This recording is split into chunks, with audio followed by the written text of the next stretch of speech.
Good morning everyone. From today we are going to revise the syllabus of term 1. Firstly we take second chapter from the book First Flight. Name of the chapter is Nelson Mandela Long Walk to Freedom. This extract has been taken from his autobiography of Nelson Mandela, Long Walk to Freedom. It means the name of the chapter is the name of the autobiography of Nelson Mandela.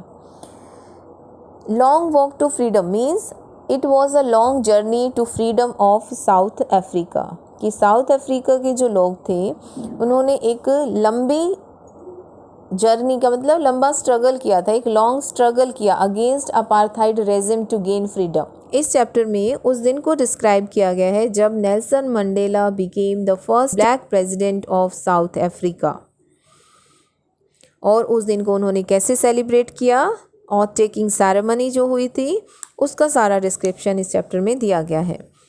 Now we will discuss important question of this chapter. So look at the first question, where did the ceremonies take place? Ceremony कहाँ हुई थी? Can you name any public building in India that are made of sandstone? Answer of this question, ceremonies कहाँ हुई थी? Ceremonies कौन सी? Swearing ceremony, it means oath taking ceremony जो हुई थी।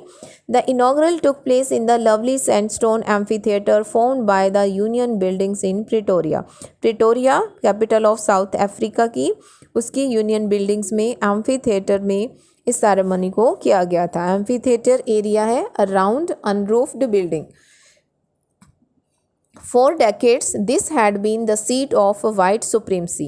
कि कई दशकों से, बहुत सालों से ये वाइट सुप्रीमसी की सीट रही है कि वाइट लोग ही सीट पर बैठते थे। अब पहला दिन था, पहली बार ऐसा हुआ था कि ब्लैक प्रेसिडेंट कोई वहाँ पर बैठ रहा है। In India we have many buildings which are made of the sandstone. They are the parliament, Rashtrapati Bhavan and the red fort in Delhi. Next question is, can you say how May 10 is an autumn day in South Africa? South Africa में autumn day, 10th May को autumn day क्यों कहा गया है? देखिए 10th मे क्या है, 10th of May 1994 is the day when Nelson Mandela became the first president of South Africa. तो इस दिन को ऑटम डे क्यों कहा गया है? लिटरली और सिम्बॉलिकली दोनों ही मीनिंग है इसका यहाँ पर। In South Africa 10th of May was an autumn day literally and as well as symbolically.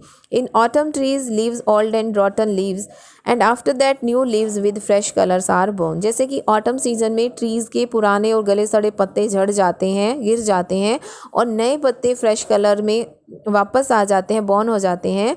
उसी तरह से सिम्बॉलिकली मीनिंग क्या बता रहा है यहाँ पर कि ओल्ड एंड रॉटन सिस्टम कौन सा था? अपार्थाइड सिस्टम जो था, पुराना system was coming to end, अब उसका अंत हो रहा था। A new republic based on equality of man, colours and races was taking birth on the 10th of May during the autumn. अब एक न्यू रिपब्लिक जो है वो उसकी स्थापना हो रही थी, इस्टेब्लिश्ड हो रहा था, और वो किस पर बेस था? इक्वालिटी पर बेस था। ठीक है, कलर और रेस के बेस पर वहाँ पर कोई भी डिस्क्रिमिनेशन नहीं था।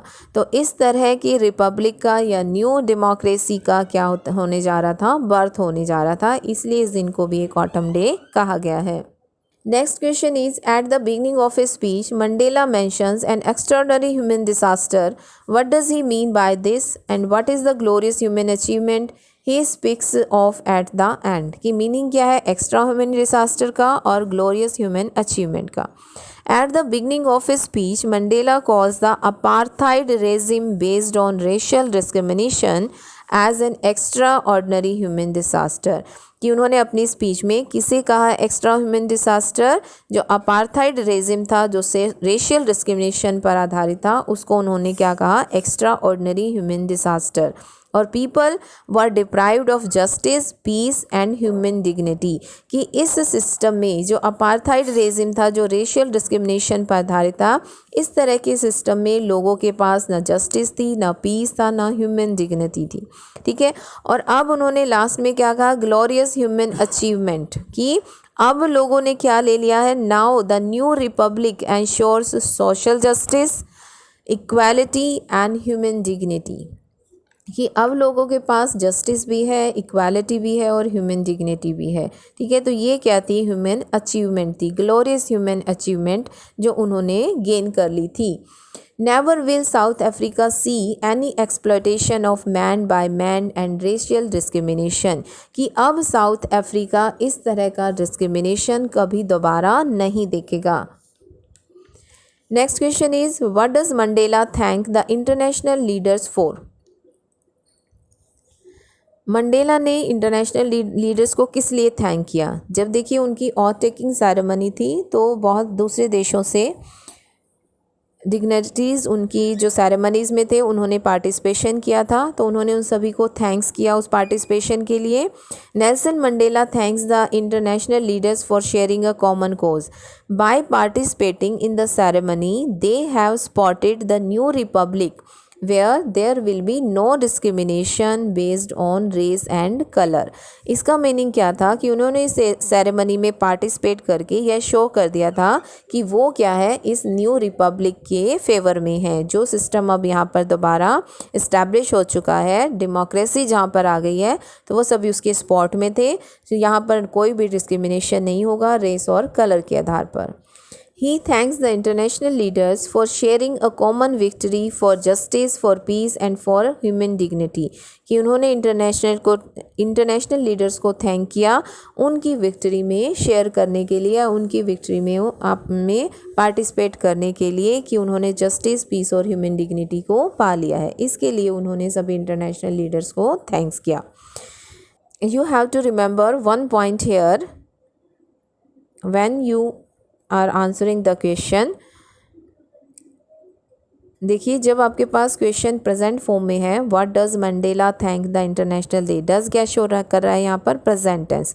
तो आपको अपना आंसर किस में लिखना है, प्रेजेंट टेंस में। Nelson Mandela thanks, S thanks present tense, फिर उसके बाद है they have present tense, will be, there will be present tense show कर रहा है, he thanks the international leaders, तो थैंक्स भी दोबारा क्या शो कर रहा है, प्रेजेंट टेंस। इस तरह आप अपना आंसर प्रेजेंट टेंस में बना सकते हो। If you have did, suppose question is given in past form, what did Mandela thank, तो आप अपना आंसर पास्ट टेंस में दे सकते हो, Mandela, Nelson Mandela thanked the international leaders. Clear this point? That's enough for today. Thank you.